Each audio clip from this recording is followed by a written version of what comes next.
Muy buenos días, muy buenas tardes, muy buenas noches y muy bienvenidos todos los oyentes, aficionados y amigos del programa La Voz. La Voz comienza ahora un nuevo crowdfunding para su 10ª temporada, la que corresponde a 2023-2024. Lo hace además en unos tiempos en que la libertad está más amenazada que nunca en España, en Hispanoamérica y en el resto del mundo. Una vez más, como en las temporadas anteriores, está en manos de ustedes que La Voz deje de emitirse o que por el contrario continúe sus tareas cotidianas.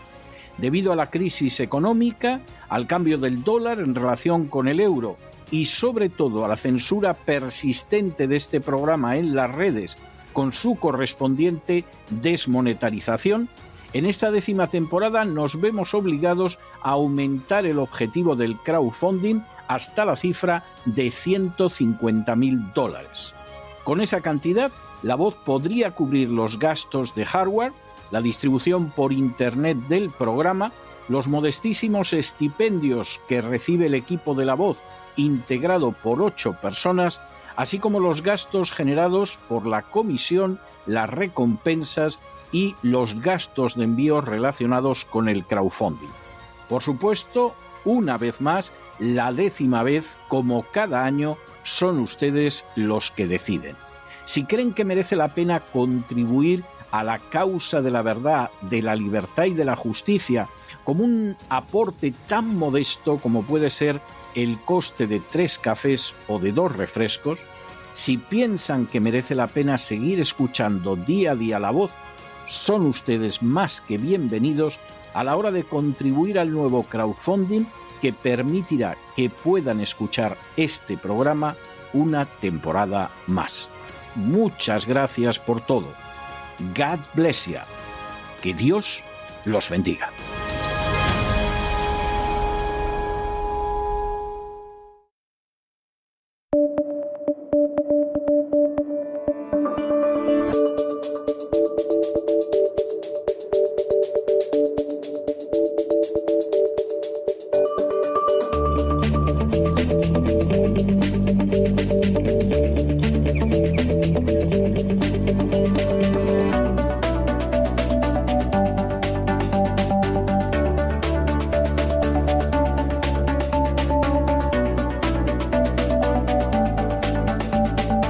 Despegamos con Lorenzo Ramírez.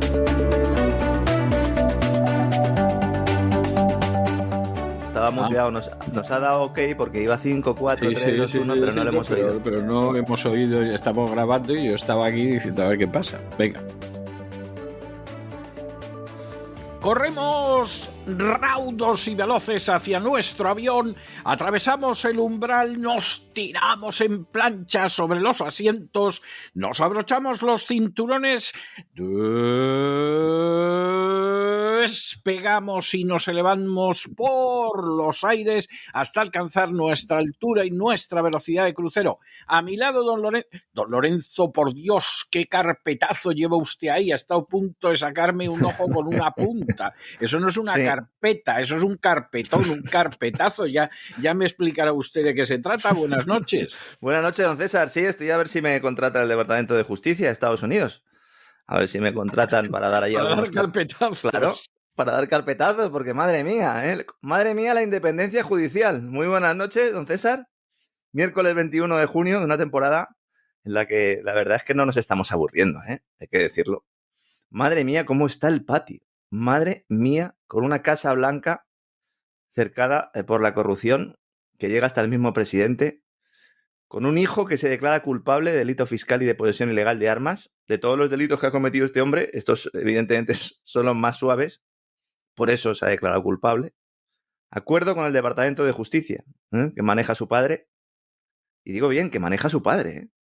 Es que en Estados Unidos, en 4 o 5 años se ha ido todo al garete, don César. Algunos me dicen siempre... Pero totalmente, o sea, los que hablan de que vamos hacia una dictadura de un partido único no están exagerando en absoluto. Luego saldrá bien o no saldrá bien, pero que efectivamente es un escándalo, no cabe la menor duda. Es un escándalo. Algunos oyentes a veces me plantean, dicen, bueno, pero Lorenzo, estás hablando de Estados Unidos, la primera democracia del mundo. Digo, pues por eso hablo de ella y por eso me indigna tanto, porque es que se hagan determinadas actuaciones en otros países, nos puede extrañar menos, pero es que ellos son los que venden esa independencia. Carpetazo, acuerdo con el Departamento de Justicia para evitar ser procesados padre e hijo por pertenecer, según la documentación del FBI, esa documentación que todo el mundo ha visto, que nadie puede tener una copia porque el FBI no deja copiarla a nadie, y que determina que padre e hijo pertenecen a una red criminal. Yo no sé si en la historia de Estados Unidos ha habido alguna acusación tan fuerte, respaldada por documentos oficiales del propio FBI. No, esto no ha pasado jamás en la historia de los Estados Unidos. Además, es documentación que no es una documentación de la que se esté hablando en medios de comunicación, es que la han visto senadores, demócratas y republicanos. Documentación que define a la relación entre la empresa ucraniana Burisma Holding, que ya conocen de sobra nuestros oyentes porque llevamos hablando de esto desde hace mucho tiempo, dedicada a sacar tajada del gas ruso que desviaba comisiones tanto a Hunter como a Joe, según esa documentación, en manos del FBI con acusaciones concretas del tipo que entregó el dinero personalmente, 5 millones a cada uno, lo contaba usted también hace unos días, para conseguir contratos en Ucrania. Ya no es que le sobornaran a los Biden y que esto sea muy grave, es que les sobornaban para que luego ellos les consiguieran contratos precisamente en Ucrania. País que ya en la anterior administración de Obama, con Joe de vicepresidente, era una fuente de financiación para los Biden, y aquí viene la gran pregunta. ¿También lo era para el propio Partido Demócrata? Hombre, yo creo que eso tiene pocas dudas. Yo creo que es la causa de que se tape todo esto realmente, ¿no? Yo creo que tiene muy pocas dudas. Hunter se declara culpable de varios delitos fiscales, de posesión ilegal de armas, pacto con el Departamento de Justicia, como digo, con el único objetivo de dar carpetazo a la investigación sobre el cobro de dinero por parte de toda su familia por estas comisiones pagadas, obtenidas incluso del propio gobierno de Ucrania.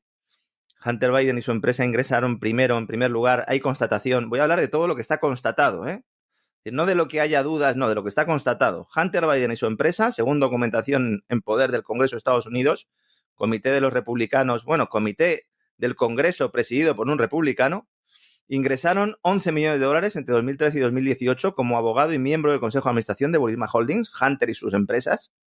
Esta empresa Burisma acusada de soborno. Y también dinero de un empresario chino que está acusado de fraude, según ha publicado incluso la NBC, que tiene una copia del disco duro y la cuenta de iCloud de Biden, de Hunter, que se une pues a la documentación que estoy citando que tienen los republicanos en 2 comisiones del Senado. He dicho una, pero está en 2, ¿no? Hay una que es la famosa, pero ahí está en otra, ¿no? El documento confidencial del FBI al que me estoy refiriendo, el del soborno de los 5 millones de dólares a papá y otros 5 al hijo, incluye grabaciones de un oligarca ucraniano que se llama Mykola Zhojevsky, propietario de la gasística Burisma, como digo, donde estaba sentada en el Consejo Hunter, y ahí es donde se refieren a Joe como el big guy, el gran tipo, según informaba también el Washington Examiner en su momento. El documento solo lo conocemos por 2 letras y 4 números. Es el documento del FBI FD1023. Imagínense que esto se descubriera en Rusia. Imagínense que el Washington Post publica que todo esto está sucediendo en Rusia. O en China. O en Turquía. En cualquier otro país, random, el que ustedes quieran. Imagínense el escándalo, ¿no? Este documento plantea la existencia, describe básicamente un esquema criminal de sobornos y se descubre cuando los denunciantes en el año 2022, lo que pasa es que sobre esto se está intentando tapar todo, se lo entregan al senador Chuck Grassley. En octubre, fíjense si han pasado meses, es que vamos a hacer casi un año ya, Grassley insta al Departamento de Justicia y al FBI a proporcionar todos los registros relevantes, incluidos los que hacen referencia a este oligarca ucraniano. Vuelvo a repetir, para el que no lo sepa, que el concepto oligarca nace para definir precisamente a esos empresarios ucranianos. Es que luego lo hemos conocido, sobre todo en Occidente, con el concepto del oligarca ruso. Pero esto nace para definir a los oligarcas ucranianos. Y ahí este hombre habla de Hunter, habla de James, también, del hermano de Joe, y de Joe Biden. El FBI no quiso entregar esta documentación a los senadores. ¿El FBI para quién trabaja? En teoría tiene que trabajar, ¿no? Para el pueblo de Estados Unidos. ¿Y los congresistas y senadores no son representantes del pueblo de Estados Unidos? ¿Por qué no pueden verlo esto? Al final les han permitido verlo, pero no tenerlo. Y ahí hay múltiples reuniones, transcripciones de conversaciones, audios, en el que se habla pues, de reuniones que se mantuvieron después del golpe del Maidán. El golpe del Maidán de 2014. Entonces, el representante de la empresa ucraniana buscaba que la fuente confidencial, esta que no se sabe realmente quién ha facilitado esto, lo asesorara para entrar en el sector energético de Estados Unidos. Y dice que pagó $5 millones a cada uno de los Biden porque el entonces fiscal general ucraniano Viktor Shokin estaba investigando a la compañía, hecho que dificultaría su ingreso en el mercado estadounidense. Este es el tipo al que luego Joe Biden, como vicepresidente de Estados Unidos, reclama al gobierno ucraniano que lo quite de en medio. Al fiscal general. Este es el Viktor Shokin, famoso. Entonces, en las conversaciones se muestra que el alto ejecutivo asegura haber pagado... El famoso son of bitch, según Joe Biden, que es como lo calificó. Exactamente, hijo de perra, vamos a dejarlo ahí, ¿no?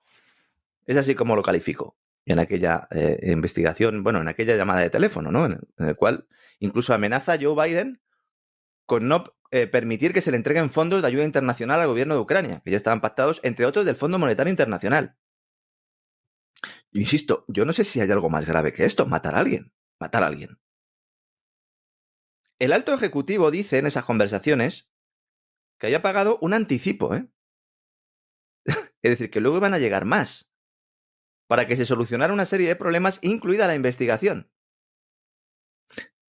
Y según indicó, y según sabe el FBI, las transacciones se realizaron a través de tantas cuentas bancarias diferentes que los investigadores no podrían desentrañar esto durante al menos una década, decía el tipo. El propio Joe Biden presumió públicamente haber presionado a este tipo. En las declaraciones que acaba usted de indicar, don César, no solo no lo negó, sino que encima el tipo se vino arriba. Hay 15 grabaciones de audio entre este tipo, el que está acusando, y Hunter Biden.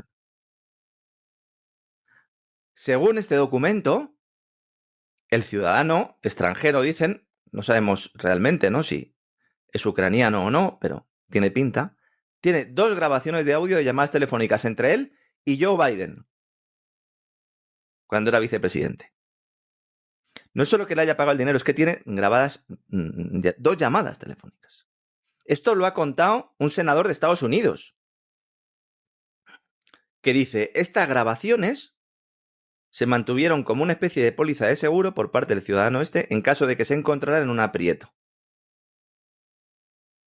Y este documento lo que plantea como hipótesis de trabajo, este documento del FBI número FD1023, como hipótesis de trabajo plantea que Joe Biden actuaba en Ucrania empleando a Hunter Biden como, bueno, pues como marioneta, testaferro, hijo, encargado, como queramos llamarlo. Este tipo es el presidente de Estados Unidos.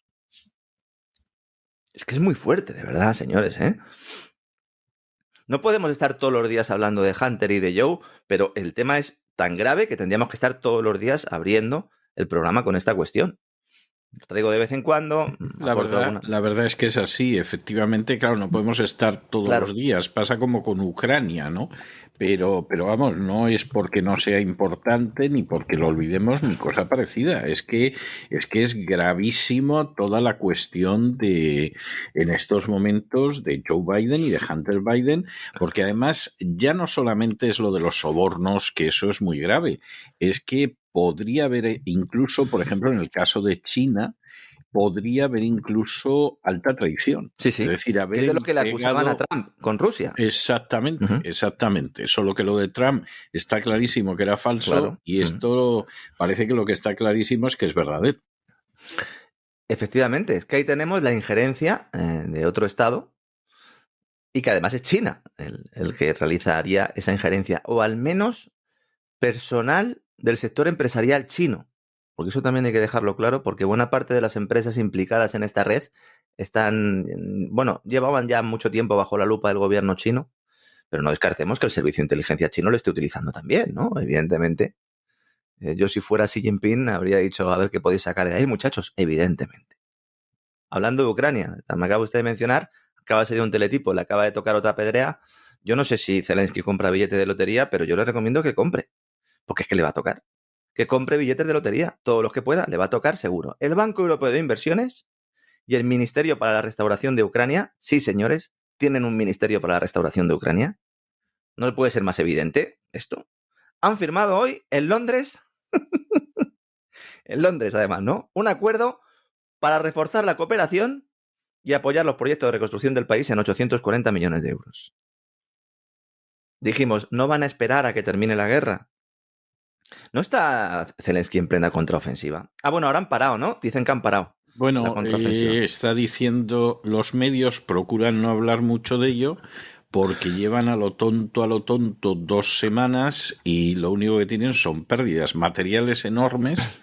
Lo primero que desaparecieron los Leopard y en términos de hombres han tenido miles de bajas los ucranianos. O sea, en 2 semanas la contraofensiva lo que está haciendo es un fracaso estrepitoso. Incluso leyendo solo medios occidentales realizan la descripción que acaba usted de hacer, don César. Es decir, no hay que irse a otras fuentes porque esto es evidente. Ahora no dicen que hay una parada técnica, por lo visto están haciendo una parada técnica.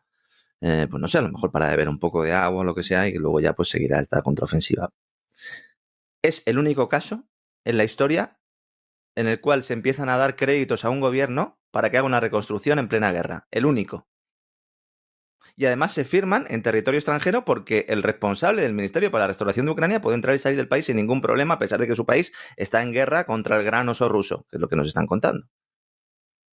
Porque la guerra de Ucrania en realidad no es una guerra contra Ucrania, entre Ucrania y Rusia. No, es una guerra, una guerra civil en la cual Ucrania ha atacado de forma sistemática 2 repúblicas, que podemos estar más o menos de acuerdo en que tengan razón de ser o no, y en las cuales piden ayuda a Rusia. Esto hay que recordarlo de vez en cuando, creo que es otra cuestión que la gente se olvida.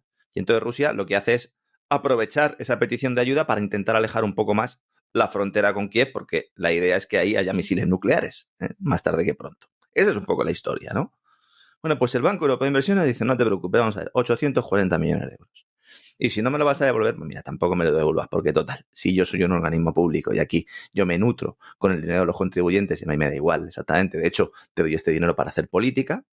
Firman un memorando de entendimiento en apoyo de las infraestructuras críticas de Ucrania, porque es que ya ha empezado la conferencia para la recuperación de Ucrania, organizado por los gobiernos británico y ucraniano, en Londres. Es decir, ahora mismo se está celebrando una conferencia para la recuperación de Ucrania. Infraestructuras municipales, nos dicen viviendas sociales, hospitales, escuelas, agua, saneamiento, redes de transporte, transporte público urbano, capacidades digitales y eficiencia energética en edificios públicos. Eso es lo importante. Cuando tú estás en una guerra, después de la guerra, pues ya termina la guerra y tal, pues se intenta sacar ahí a los heridos, a los últimos que queden, da sepultura a los muertos, y entonces lo que procura sobre todo es que los seres acondicionados de los hogares tengan eficiencia energética, que la gente en su casa tenga una doble ventana, ¿no? Y que realmente pues no gaste mucha energía para no ir contra el planeta y para luchar efectivamente contra el cambio climático.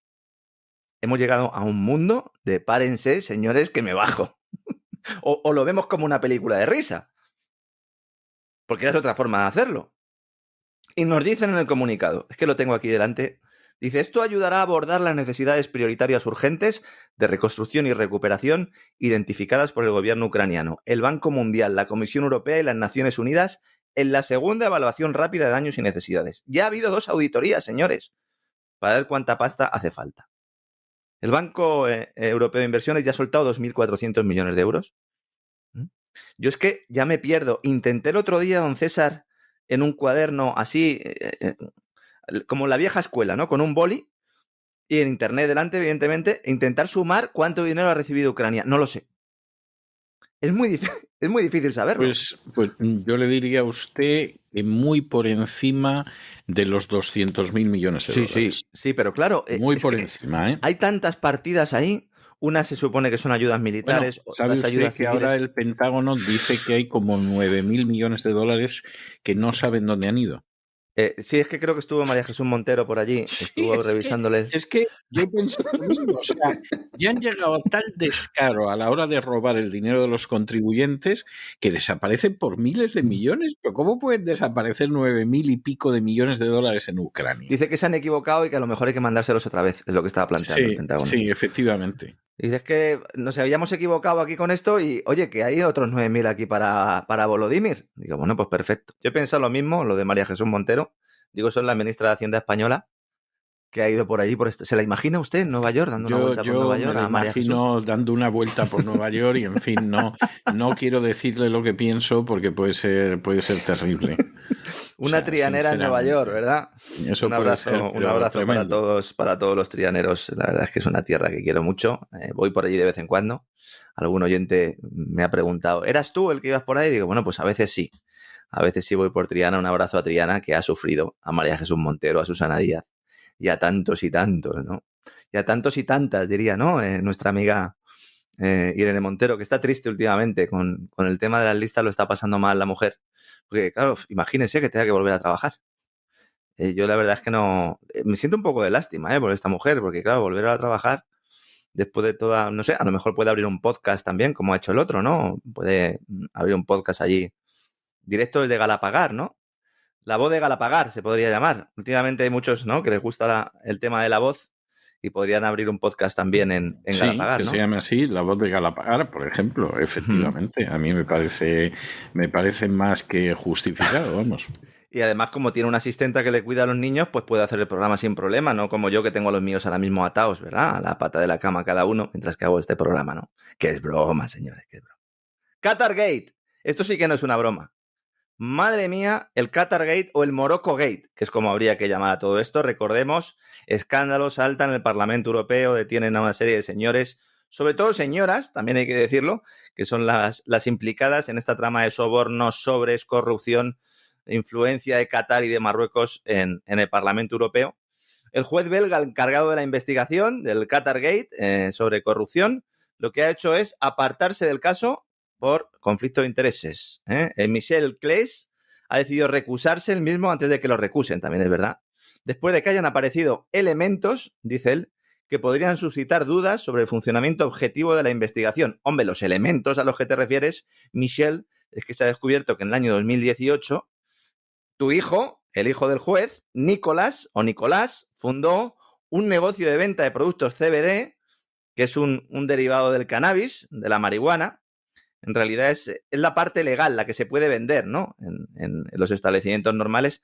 El THC, el tetrahidrocannabinol, es pues lo que genera un poco el efecto psicoactivo, podríamos decirlo así, más profundo de la marihuana.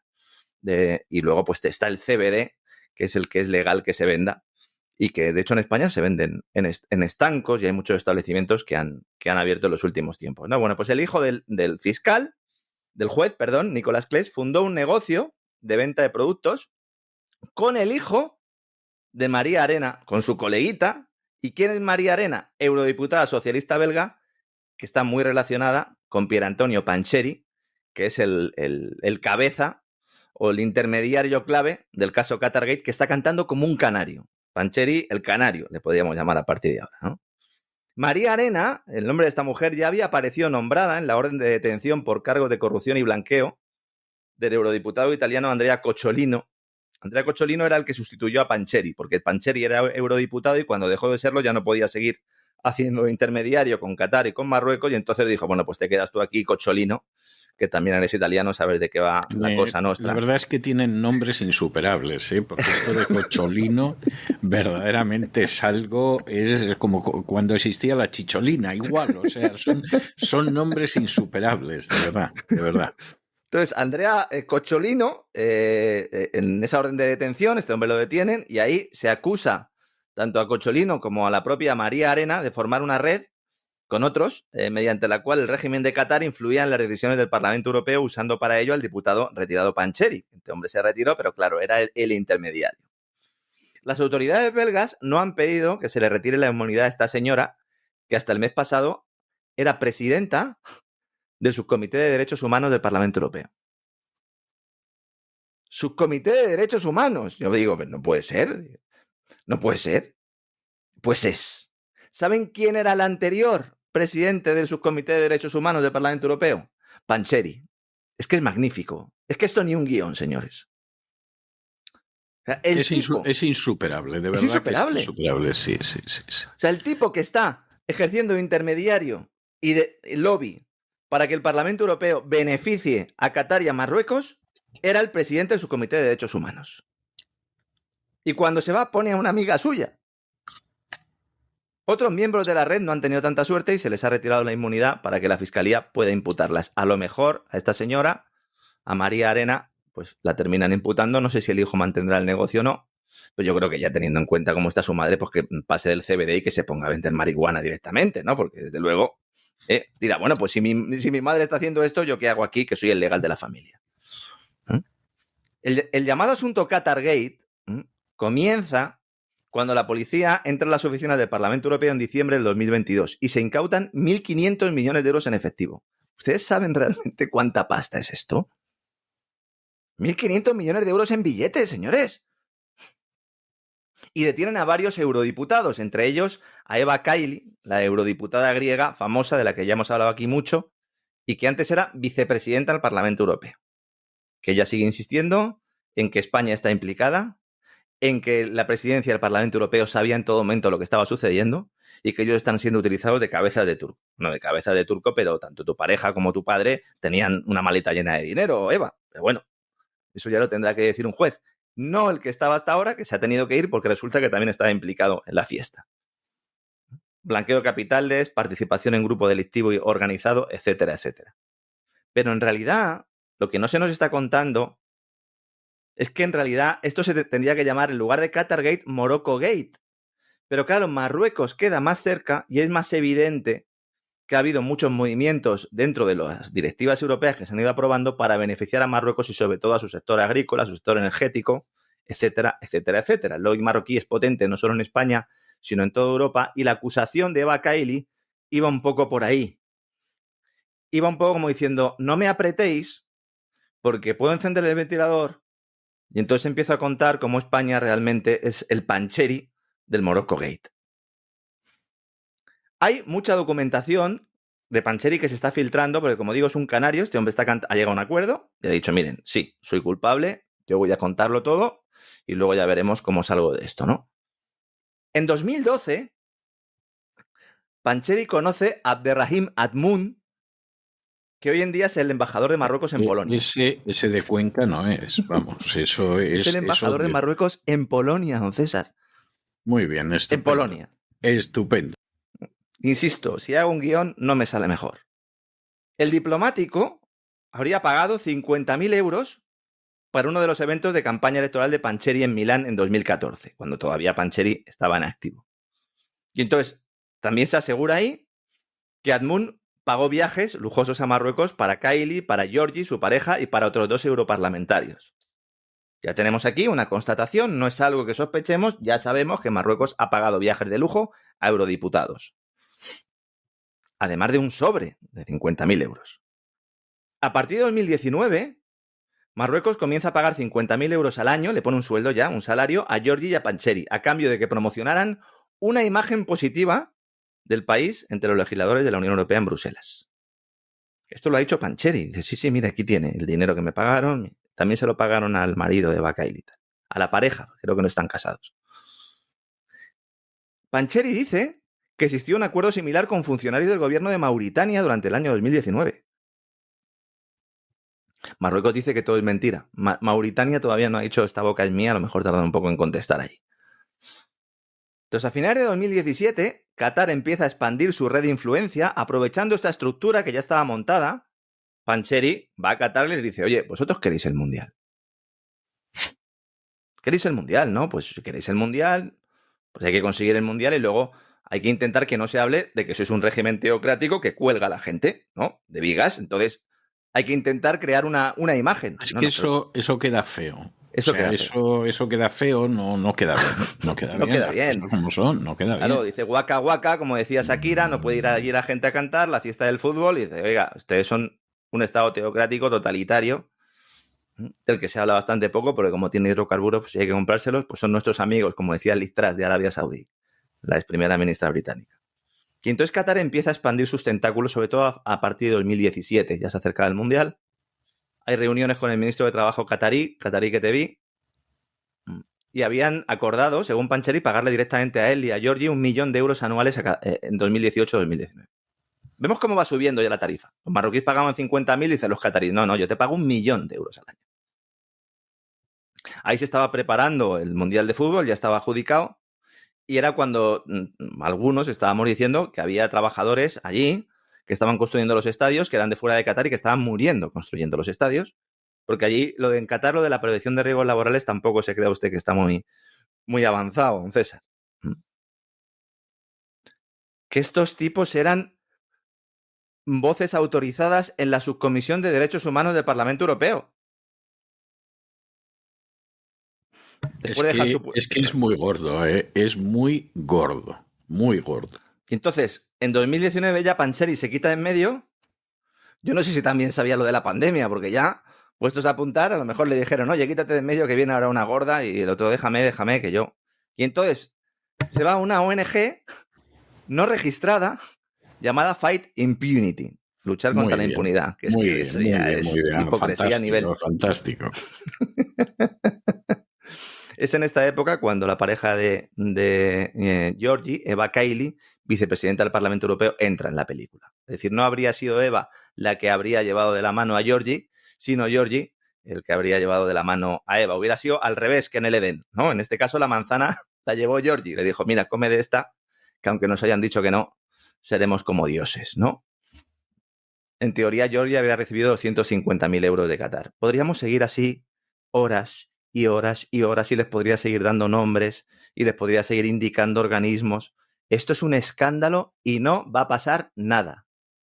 Empapelarán a alguna eurodiputada, le sancionarán, le harán un Lagarde, como cuando pillaron a Lagarde también, ¿no? A Christine Lagarde, la actual presidenta del Banco Central Europeo, cuando estuvo implicada en el escándalo de sobornos, al empresario Tapí de Adidas. Lo digo mucho porque es algo que parece que ha desaparecido su biografía y lo suelo recordar por si alguien se lo ha olvidado.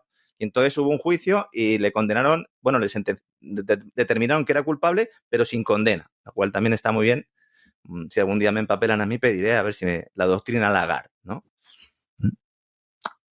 Todos los acusados, excepto Pancheri, permanecen bajo arresto domiciliario. Pancheri está bajo arresto domiciliario y todos los acusados han sido puestos en libertad a la espera de un posible juicio. Y como digo, hay algunos que todavía siguen siendo eurodiputados y siguen realizando sus actividades porque tienen esa inmunidad. Esto es lo que está pasando en el Parlamento Europeo. Mientras tanto, en Reino Unido, ayer planteábamos ese comunicado que había enviado esa nota al Banco Central Europeo a Bruselas diciéndoles que no convenía sacar tajada e intentar cobrar intereses invirtiendo los activos congelados rusos, porque eso iba contra toda la legalidad internacional y sobre todo porque podría minar la confianza internacional en el euro. Y ahora la Citi, Reino Unido, dicen que ellos van a mantener congelados los activos rusos por tiempo indefinido. Y están empezando a ver cómo montan el muñeco. Dicen, si vosotros, Europa, no vais a montar el muñeco legislativo, nosotros sí. Reino Unido va a mantener congelados estos activos hasta que Moscú acepte pagar una indemnización a Ucrania. Según una nueva legislación que se ha anunciado por parte del gobierno británico de Sunak, yo no sé cómo van a articular esto, pero la legislación, según ha publicado ya prensa británica, incluye un proceso voluntario porque las personas sancionadas pueden solicitar la liberación de los fondos con el fin expreso de apoyar la recuperación y reconstrucción de Ucrania. ¿Qué les parece? Al tipo es verdaderamente fantástico, sí. Al tipo al que le han robado. Eso es. Además, ahora le dicen que a lo mejor recupera algo si deja que se lo roben. Es fantástico, fantástico. Es un poco Montoro esto, ¿no? También. ¿No? Es un poco Montoro. Dice, bueno, sí, pero sin amnistía fiscal. Sí, claro. Dice, efectivamente. Bueno, te voy a dar la pasta, pero por favor, tienes que apoyar la recuperación y reconstrucción de Ucrania. No lo voy a hacer yo, porque si lo hago yo es ilegal. Si lo hago yo gobierno es ilegal. Pero si a ti te devuelvo el dinero y tú lo metes en cualquiera de los múltiples organismos o instituciones que vamos a montar, este Consejo para la Recuperación de Ucrania, entonces sí, te lo devolvemos. Y entonces nos dice el gobierno británico, este paquete permite al gobierno mantener las sanciones en vigor, modificando los objetivos de las sanciones del Reino Unido a Rusia. Y ahora se establece que las sanciones puedan utilizarse también con el fin expreso de promover el pago de indemnizaciones. Ya no son ellos los que lo pagan. sino que promueven esas indemnizaciones.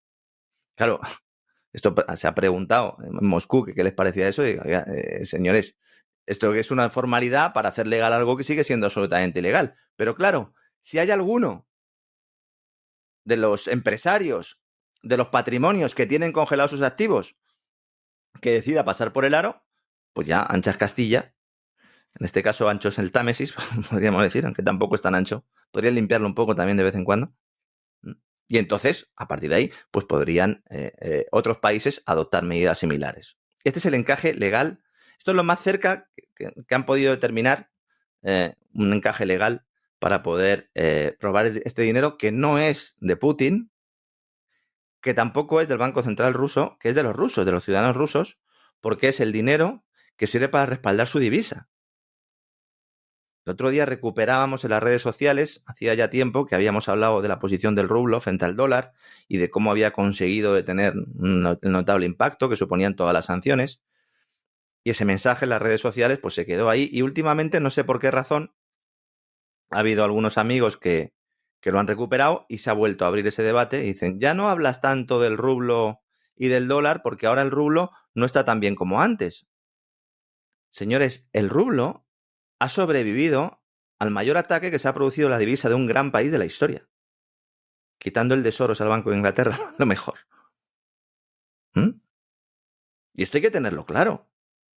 Y el rublo ahora mismo tiene una fortaleza importante, sobre todo porque el comercio internacional de Rusia ha virado potenciando más pues ese Oriente Medio, esa Asia, etcétera, etcétera, etcétera.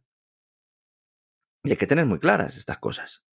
Y sobrevive a pesar de que al Banco Central del país, que su misión es sostener ese rublo, le han quitado la mitad de las reservas que tenía en el extranjero para sostener ese rublo. 300.000 millones de dólares al cambio. Yo, si fuera Putin, estaría bastante satisfecho con la gestión económica. Y eso que Sergei Glasiev, que es el verdadero cerebro económico, las tiene tiesas con el Banco Central de Rusia porque le sigue diciendo, pero muchachos, ¿a quién se le ocurre tener eso fuera de Rusia? Había que haberlo tenido dentro de Rusia. Con toda la razón del mundo, ¿no? Y en el Banco Central de Rusia le dicen, ya, pero hay que pagar a los bonistas extranjeros y hay que pagarles a través de entidades financieras anglosajonas. Dice Glasiev, bueno, pues vamos a intentar crear un sistema en el cual eso no haga falta. Porque es que los que pagaban los intereses de la deuda rusa eran JP Morgan. Es que esto también es muy fuerte. Y los grandes bancos de la Citi y de Wall Street, que mientras estaban produciendo las sanciones, ellos seguían haciendo su actividad hasta que el Tesoro, Janet Yellen, y el Tesoro británico les dijo, oye, para muchachos. Y dice, bueno, pero es que este dinero se lo tenemos que pagar a ciudadanos de Estados Unidos, que eran los que tenían esa deuda y los que realmente pues articulaban todo el sistema para que esas divisas estuvieran fuera. Insisto, esas divisas estaban para pagar los intereses de la deuda, de los bonos, de las transacciones que se hacía en Rusia, Rusia con el resto del mundo y que se siguen haciendo, en el caso de Estados Unidos, sobre todo en materia nuclear, fertilizantes, etcétera, etcétera, etcétera, ¿no? Más cosas. Hablando de la pérfida Albión. Había hoy un artículo de Martin Wolf en Financial Times, Martin Wolf, editor de Financial Times, de que hemos hablado también en alguna ocasión, que define perfectamente cuál es el plan para someter a los países en vías de desarrollo y que ya no va a ser un sometimiento vía te dejamos dinero, te prestamos dinero para que luego nuestras empresas te hagan determinadas infraestructuras, sino que ahora ya es te prestamos dinero para que hagas una transición ecológica a la cual yo, primer mundo, te obligo. Una transición ecológica que además te obligará a ti, país en vías de desarrollo, a mantenerte en vías de desarrollo porque no podrás tener acceso a energía abundante y barata, en muchos casos energía abundante y barata que tienes tú debajo de tu subsuelo. Martin Wolf dice, la transición ecológica no podrá llevarse a cabo sin financiación para los países pobres. Fíjense qué titular tan tramposo. ¿Por qué los países pobres tienen que hacer una transición ecológica? Efectivamente, ¿por qué? ¿Por qué? Nosotros hemos crecido gracias a quemar hidrocarburos. ¿Ellos no pueden?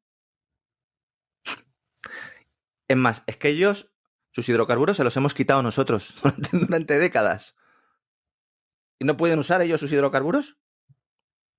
¿O cualquier otro material? ¿O no pueden negociar con otros países para comprar esos hidrocarburos?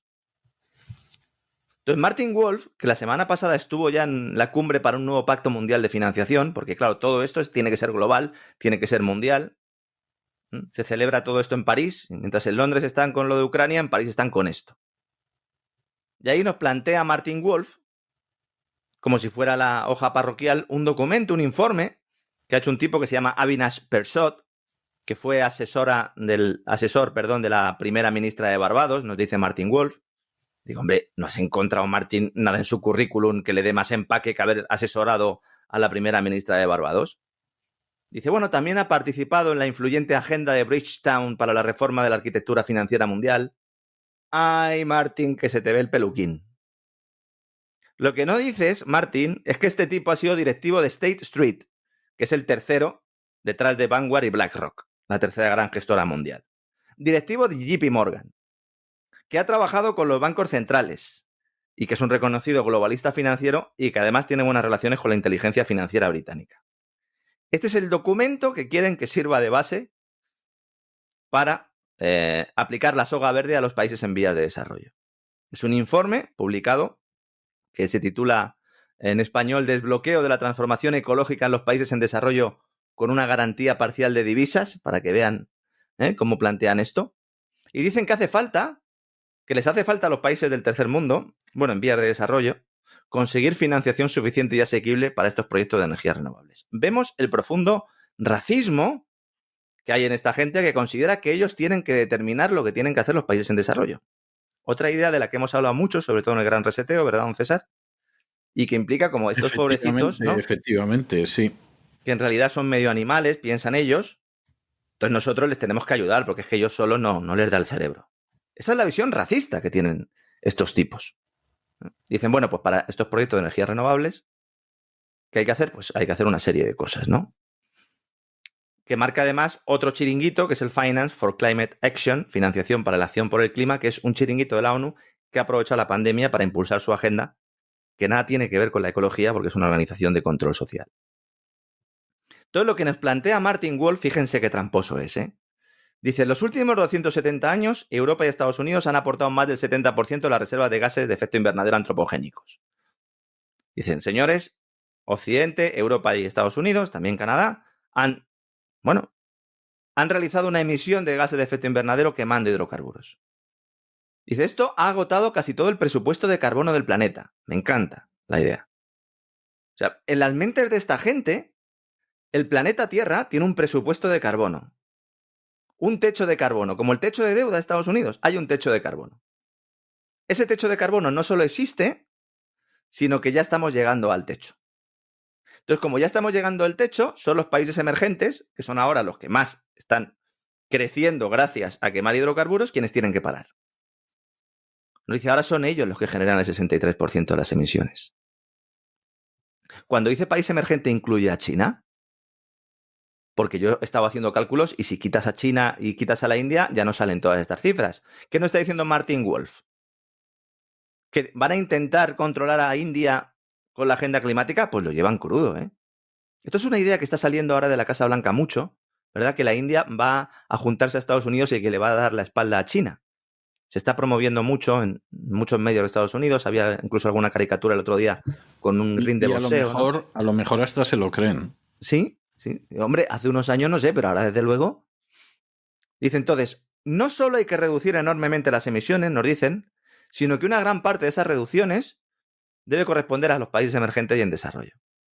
Entonces, la inversión en transición ecológica en estos países, aparte de China, dice, aquí sí la saca, debe alcanzar unos 2,4 billones de dólares anuales. Trillion dólares, billones, si lo decimos como se dice aquí en Europa. 2,4 billones de dólares al año. Dice, bueno, Martin, ¿y esto de dónde sale? Dice, no, esto va a salir de financiación privada.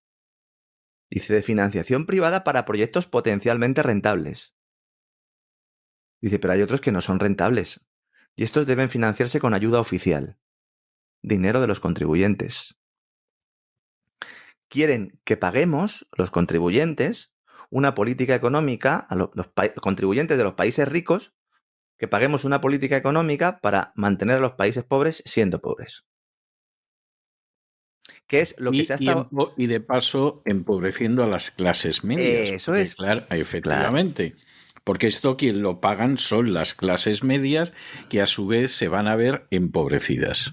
Y el objetivo es que vivamos en los países ricos, entre comillas, en un nivel casi justo de subsistencia para que no tengamos ningún tipo de margen de actuación y que dejemos a unas élites tecnocráticas que sean quienes gobiernen. Esa es la idea. Y nos lo presenta Martin como algo bueno. Y nos presenta una figura que me ha encantado. Es que el artículo me ha encantado, ¿no? Además es contenido que es solo para suscriptores y sé que mucha gente no tiene acceso y que le gusta, ¿no?, escucharlo. Hay un concepto que es el del especulador estabilizador bueno. Esto me encanta, ¿no? Porque es el tipo que dice, vale, yo voy allí, voy a hacer negocios, ahí, voy a invertir, pero claro, con ayuda oficial. Me voy a forrar, pero estoy haciendo el bien.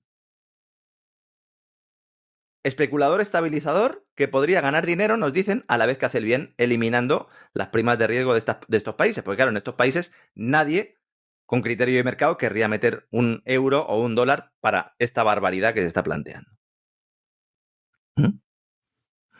Los países en vías de desarrollo, para crecer, necesitan apertura de fronteras para poder comerciar con los países ricos, energía abundante y barata, y sobre todo quitarse de en medio la losa del Fondo Monetario Internacional, del Banco Mundial, que a través de esa deudocracia tradicionalmente les han mantenido, no, pues, siendo países pobres y además con gobernantes corruptos que en muchos casos incluso se han formado en las universidades de Reino Unido o de Estados Unidos, sobre todo en las de Reino Unido.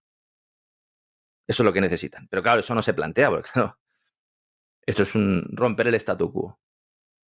Y si no lo hacen, entonces es que son mala gente porque están contaminando el planeta. Es tremendo esto, ¿eh? ¿Quién va a seleccionar qué proyectos son los que se van a realizar? Porque en un criterio de mercado, entre comillas, es la propia rentabilidad del proyecto la que hace que se haga uno u otro. Pero si no hay un criterio de mercado, si es todo burocrático, ¿quién va a decir qué proyecto y en qué país se hace? Pues el país que pase por el aro y que se dedique, pues no sé, a esterilizar a una determinada parte de su población. Bueno, a esterilizar, a liquidar a los ancianos, abortos, que no nazcan niños, etc. Claro, la planificación familiar, esa que es el eufemismo, ¿no? Por el que se disfraza todo esto, etcétera, etcétera, etcétera. Esto es lo que se está planteando ahora mismo en París.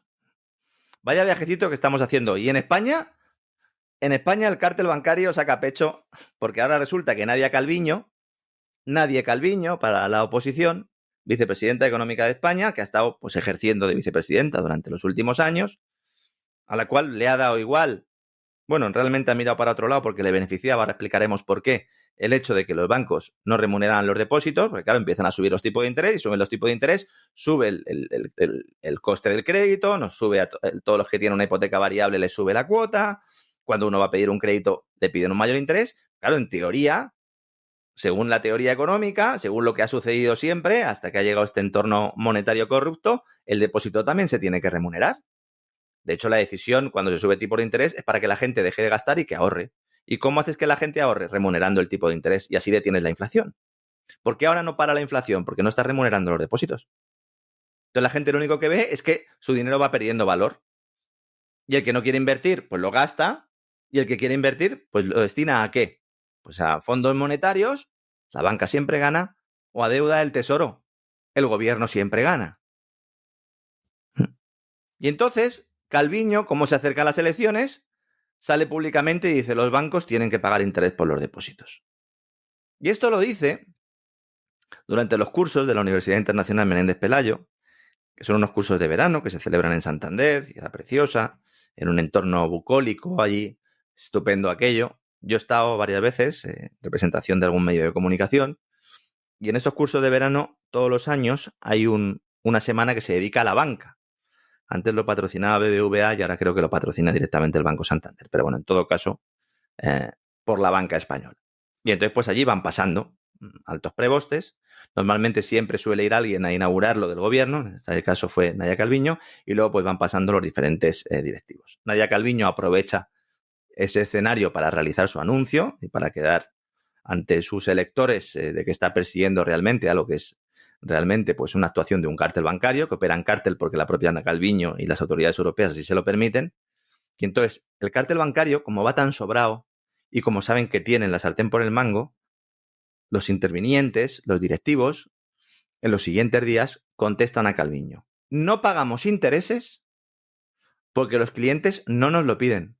Hombre, pues haberlo dicho antes, hombre.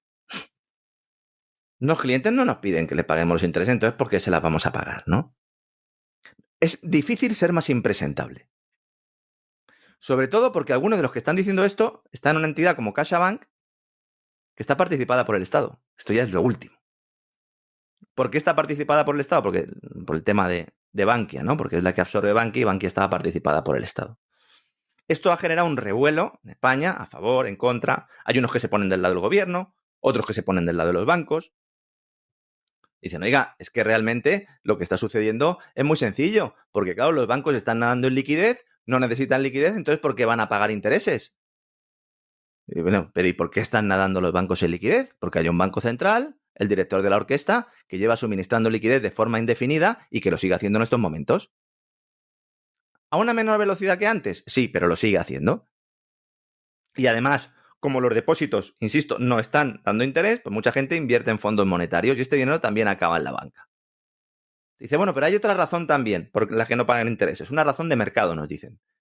Que hay un alto grado de concentración del sector financiero y por lo tanto no hay competencia. Bueno, pues evidentemente. Es que esta es la historia. Es que es un cártel. ¿Hay entidades digitales, sobre todo bancos, que ofrecen depósitos y que sí remuneran un 2, un 3% y que se pueden contratar en España? Sí. ¿Son de entidades fiables? Eso ya lo tienen que decidir ustedes, ¿eh? Porque todos los días recibo un montón de correos. Lo que me preguntan, ¿esa entidad es fiable? Bueno, pues usted es quien tiene que determinarlo. Que claro, como no nos han enseñado desde pequeñitos que nosotros tenemos que ser responsables de dónde ponemos nuestros ahorros, pues ahora es muy complicado hacerlo. Se ha abierto un debate también esta mañana en redes sociales, en el cual he participado, en el que había algún oyente, yo creo que era oyente nuestro, que planteaba, dice, bueno, yo tengo el dinero en un banco de fuera de España, de la Unión Europea, y entonces no me pueden ni siquiera embargar las cuentas Hacienda. Error. En un banco de la eurozona te pueden embargar también las cuentas Hacienda. Sí, en un banco de la eurozona sí. Fuera de la eurozona no tiene nada que hacer. Ahí ya, claro. No tiene nada que hacer. Pero del país de tal. Y bueno, sí. Sí, pero dentro de la eurozona sí. O sea, la gente está muy equivocada, pero efectivamente, vamos a ver, tampoco es que la agencia tributaria se prodigue mucho, pero vamos, en algún caso que lo ha solicitado en Francia, etcétera, claro que sí. Los bancos españoles están supervisados por el BCE, no por el Banco de España. Los bancos pequeños sí están supervisados por el Banco de España. Pero esa supervisión es una supervisión delegada que le entrega el Banco Central Europeo. Entonces da igual que un banco tenga ficha española o que tenga ficha francesa, italiana. De momento. No sé si en el futuro con la unión bancaria es más igual que antes o si hay algún país que se opone, pero es importante tener esto en cuenta, ¿no? ¿A dónde quiero ir a parar? Que al final se genera un debate y hay unos que se ponen del lado del gobierno, del Estado, dicen ellos, no, del gobierno, y otros del lado bancario. Y entonces se pelean. Pero no se dan cuenta de que hay un pacto entre los dos. El pacto es: yo, Calviño, yo, gobierno, yo, Banco Central, te hago nadar en liquidez mientras estrangulo a la economía y hundo los intereses que les pagas a tus clientes. Porque eso es lo que ha hecho la Banca Central, hundir los intereses. Y entonces ellos, desesperados, porque la inflación se está comiendo sus ahorros, buscan rentabilidad en fondos monetarios que gestiona la banca y en letras del Tesoro. De forma que el Estado consigue mantener a raya los intereses que está pagando por esa deuda y ganan. ¿Por qué hay tanta demanda de letras del Tesoro? Dice, es que me están pagando un 3% a un año y no hay prácticamente riesgo. ¿Ustedes se imaginan si no hubiera esta ola de liquidez y realmente hubiera una lucha por captar la liquidez, qué interés tendría que estar pagando el Tesoro de España para colocar estas letras? ¿Un 6? ¿Un 7? Y alguno diría, pues estupendo. Incalculable. Claro. Sí, ya, estupendo, pero claro, imposible. Claro, sí. Diría, estupendo que me paguen un 7. Dice, ya, bueno, es que en ese contexto, con un 7% en una letra a un año, te vas a la quiebra en cuestión de meses, país, y a lo mejor no te devuelven el dinero. Claro. Efectivamente. Entonces, los bancos se forran al cobrar intereses altos por los créditos sin pagarlos por los depósitos. Y los gobiernos se financian en los mercados para seguir comprando votos y colocando a amigos y a los que les han ayudado a llegar hasta el poder. Y para seguir todas las agendas que les marquen desde el extranjero. Latrocinio institucional. Nos hacen creer que están enfrentados. La banca y el gobierno es lo mismo. Es lo mismo. Pero no hoy, desde hace ya muchos años. Desde que se acabó la posibilidad de tener un dinero sano, ¿no? Que podríamos decir que no dependa del burócrata de turno, ¿no? Y luego tenemos el tema de la censura, del que también quería hoy hablar aquí. Censura ya no digital, sino total. El Partido Verde Irlandés ha dicho que restringir la libertad se puede hacer, pero siempre cuando se haga por el bien común. Un discurso también que no sé si le han sacado mucho polvo, lo han sacado de algún libro de hace muchas decenas de años. En Irlanda se está debatiendo una ley totalmente orwelliana, la Ley de Justicia Penal, de incitación a la violencia o al odio y delitos de odio, de 2022, que quiere penalizar, es un proyecto de ley que quiere penalizar la incitación a la violencia o el odio contra personas con características protegidas. Eso ya, lo de las características protegidas bien, me mata. O sea, no son las personas, son personas con características protegidas. Eso es. Ya estamos viendo todos por dónde va esto, ¿no? Agenda LGTB y todo lo que conlleva, ¿no? Sí. Porque lo que conlleva también es la desinformación y la malinformación, nos dicen también. No he sido capaz de traducirlo en español, pero así lo ponía en inglés. Porque el objetivo es ocultar o silenciar a quienes tienen opiniones contrarias. Entonces, en lugar de usar la palabra censura, utilizan una expresión que es mucho más potable, que es moderación de contenidos. Que es lo mismo que hacen muchas aplicaciones cuando ustedes en sus casas están escuchándonos o están viéndonos y aparece un cartelito debajo donde pone esto va contra el criterio de la Organización Mundial de la Salud. O esto es falso porque dice Fauci que es falso. O esto no es cierto porque resulta que la agencia de verificación tal que depende del Poynter Institute de George Soros dice que esto es falso. Y además el vídeo ese o el podcast se lo vamos a esconder. Y luego ustedes cuando lo vayan a buscar a lo mejor ya no lo encuentran. Y en último término pues lo borramos y le expulsamos y le mandamos una carta al director del medio de turno para decirle que se acabó. Eso no es que nos lo estén haciendo a nosotros solo. Se lo están haciendo incluso a comunicadores que tienen una gran trayectoria en la televisión tradicional. Vamos a dejarlo ahí. Que es el mismo mensaje que el Partido Demócrata está expresando también con el tema de... Bueno, es que el exsecretario de Trabajo de Clinton, Robert Reich, que tiene un apellido que yo creo que le viene al pelo, ¿no? Se escribe Reich en inglés. Está declarado que la libertad de expresión en realidad es tiranía. Esta es la neolengua orwelliana. La libertad es tiranía. Porque claro, si cualquiera puede decir lo que sea... Y la tiranía es defensa de la libertad. Claro. Claro, preguntada a la representante del Partido Verde Irlandés, que ha hecho una intervención en el Senado de Irlanda sobre esta cuestión, le dicen, oiga, pero ¿y cómo está usted expresando esto, no? Y dice, es que esto no es nuevo. Dice, a lo largo de nuestra Constitución se puede ver que si bien uno tiene derechos, estos se restringen por el bien común. Es que lleva razón, O'Reilly. Miremos bien la Constitución, alguno a lo mejor se pega un susto, ¿eh? Pero claro, ¿quién determina lo que es el bien común? ¿Quién determina lo que es el interés general? Pues como siempre decimos aquí, ciudadanos particulares que defiendan sus intereses particulares haciéndolos pasar por intereses generales. Están todos ahí. Están todos en esta línea. Y luego también tenemos a Barack Obama, que yo no sabía que estaba en estas historias, pero parece que también está lanzado. Barack Obama está capitaneando la ofensiva para que no solo haya agencias de verificación vigilando el contenido, sino para directamente prohibir cualquier contenido que considere el Ejecutivo junto a las grandes tecnológicas que es desinformación. Obama sugiere crear huellas digitales contra la desinformación para saber lo que es verdad y lo que no. Y nos dice Obama que con eso se va a proteger la democracia. Esto lo ha dicho Barack Obama en una entrevista concedida a un ex asesor suyo que tiene un podcast en el que ha aprovechado el Día de la Libertad de Prensa, fíjense, otra gran paradoja, defendiendo un sistema que en realidad lo que va a hacer, en caso de ser implantado, es acabar con la libertad de prensa. O lo que quede de ella. Así como con la libertad de pensamiento, porque al tener un acceso a información unidireccional, no hay capacidad para tomar decisiones en libertad. Este sistema de huellas digitales pues son organismos que deciden lo que es verdad y lo que no. Dice Obama: la necesidad de que nosotros, el público en general, seamos consumidores más exigentes de noticias e información es evidente.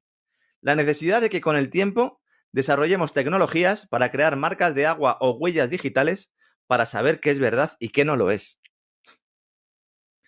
Para esto se eliminó la filosofía en las carreras universitarias y en los colegios.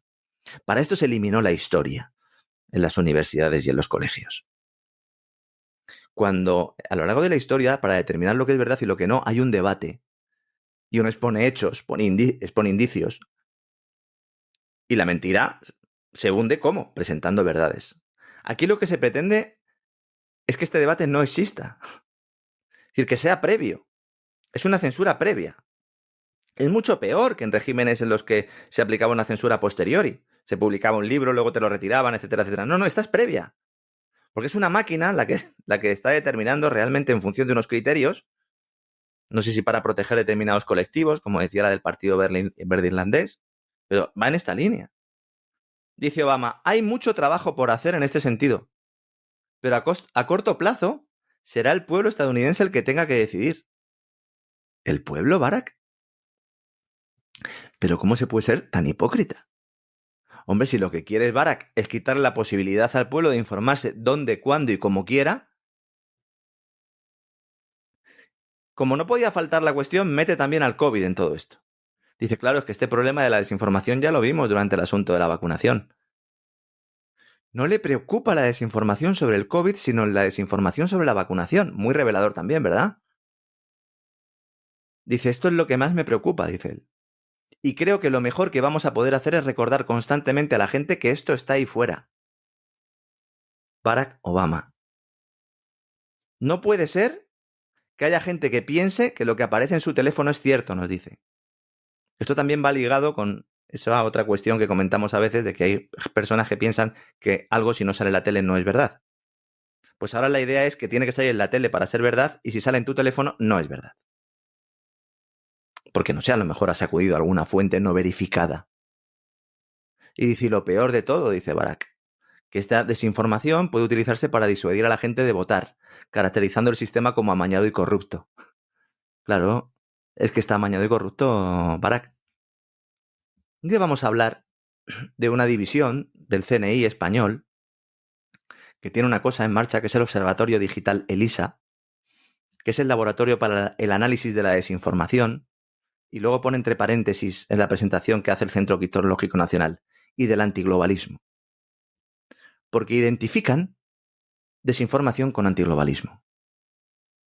Ya no es que quieran utilizar esta ley. Lo que está por ver es si se lo creen. Claro. O han escrito al dictado. Un día en el Gran Reseteo vamos a verlo. Y vamos a ver toda esta presentación y van a alucinar los suscriptores de cesarvidal.tv de lo que están los servicios de inteligencia. Como nos escuchan, a lo mejor ahora borran el documento. Yo les diría que no hace falta que lo borren, lo tengo ya descargado. Este sí lo tengo con marca de agua, no sé si es una huella digital como la de Obama y vamos a hablar. Porque el principal motivo de desinformación contra el que quieren luchar estos sujetos son las narrativas antiglobalistas, que es como lo define el CNI. Y fíjense, estaba hablando de Barack Obama y me he ido al CNI y lo he hecho voluntariamente para que vean que claro que hay relación entre lo que pasa arriba y a muchos kilómetros de nuestro país y lo que luego sucede en nuestros países. Porque somos países que somos súbditos. Ya no de Estados Unidos, sino de esta gente, de estas élites que estamos siempre exponiendo, ¿no? Sobre todo en cesarvidal.tv, en el Gran Reseteo. Cada día más en el Despegamos, pero es que no se puede analizar la realidad sin pasar por todo este filtro, ¿no? La entrevista esta de la que estoy hablando se produce, 6 semanas después prácticamente de que la Fundación Obama publicara con motivo del Día Mundial de la Libertad de Prensa un vídeo en el que Barack diserta sobre la desinformación generalizada y la necesidad de que los periodistas creen un entorno informativo para apoyar la democracia. Son tan conscientes de que la gente se ha dado cuenta de que esto es un cuento, de que la democracia no es que esté en peligro, es que ya ha caído, que ahora el objetivo es apoyar la idea de que hay una democracia, de que hay una separación de poderes. Supongo que por eso le han dado carpetazo a lo de Hunter Biden. Es que ni Goebbels, oiga. Sí, para que quede clara la separación de poderes, sí. Es que ni Goebbels. Y luego es que si hay un desinformador es Obama, porque Obama es quien promovió desde su fundación aquella narrativa, que luego se ha demostrado que era falsa, de que Donald Trump se confabuló con Rusia para ganar las elecciones de 2016. De hecho, Obama ha llegado a ganar la mentira del año que entrega un medio, el PolitiFact, con relación a la ley de asistencia asequible y al Medicare y todo esto. Cuidado, porque Joe Biden ha intentado ya poner en marcha al ya desaparecido Consejo de Gobernanza de la Desinformación en Estados Unidos, dependiente del Departamento de Seguridad Nacional. Muchos republicanos plantearon que esto era una barbaridad y que esto era una especie de Ministerio de la Verdad en una sociedad distópica y que se pretendía suprimir la disidencia con el pretexto de frenar la desinformación. Evidentemente es lo que es. Pero es que no lo estaba poniendo en marcha un senador o un congresista que pueda estar más o menos mal de la cabeza. Es que lo estaba poniendo en marcha la Casa Blanca. La propia Casa Blanca, señores. Y empezamos prácticamente, o acabamos como comenzamos, hablando de la Casa Blanca y deseándole toda la suerte del mundo, ya no a Joe Biden, sino también pues a los del Titanic, ¿no? Que, madre mía, la que se ha liado. ¿Para qué bajáis a ver el Titanic? El consejero delegado de Ocean Gate y otros 2 multimillonarios han desaparecido. Está agafado. Hay una maldición del Titanic, don César. No solo Totalmente, sí. No solo sirvió para eliminar a los que se oponían a la creación de la Reserva Federal, sino que, madre mía, el que baja ahí, cuidado, un empresario pakistaní con su hijo y un explorador británico también viajaban en ese submarino turístico que desapareció el domingo en el Atlántico cuando se sumergía para ver los restos del Titanic. También había un francés, el consejero delegado, como he dicho, de la firma Ocean Gate, que opera el submarino. Y bueno, pues ahí están buscando los guardacostas de Estados Unidos y Canadá. La verdad es que la cosa pinta mal. Es curioso porque uno de los que iba ahí, siempre hay un montón de coincidencias muy extrañas en relación al Titanic. Uno de los que iba ahí, Dawood, el consejero delegado de esta empresa, vive con su familia en Reino Unido y patrocina el Instituto SETI, estos que están buscando el mensaje extraterrestre, ¿no? Están buscando, dicen que quieren entender el origen del universo y están ahí con las antenas puestas a ver si les mandan un mensaje a los extraterrestres. Este hombre, bueno, pues está muy implicado en esto. Y luego hay otro de los que iban con él, el explorador británico Hamish Harding, que este es conocido porque ha viajado al espacio. Es curioso, ¿verdad? Como estos dos tipos, que están bastante obsesionados con el tema del espacio y con el tema extraterrestre, lo que han hecho ha sido bajar al Titanic y desaparecer en las aguas del océano. Pues nada, les deseamos toda la suerte del mundo, a ver si los encuentran. Pero no me diga que no es curioso, ¿no? Las cosas que suceden y las casualidades que a lo mejor no lo son tanto, ¿no? Así es. La verdad es que, como siempre, ha estado usted intenso, documentado, sólido, en fin, como usted lo quiera llamar, porque la verdad es que es así, no sirve darle más vueltas al respecto. Muchísimas gracias por todo, Lorenzo, un abrazo muy fuerte y nos volvemos a encontrar mañana. Muchas gracias, don César, un fuerte abrazo, hasta mañana.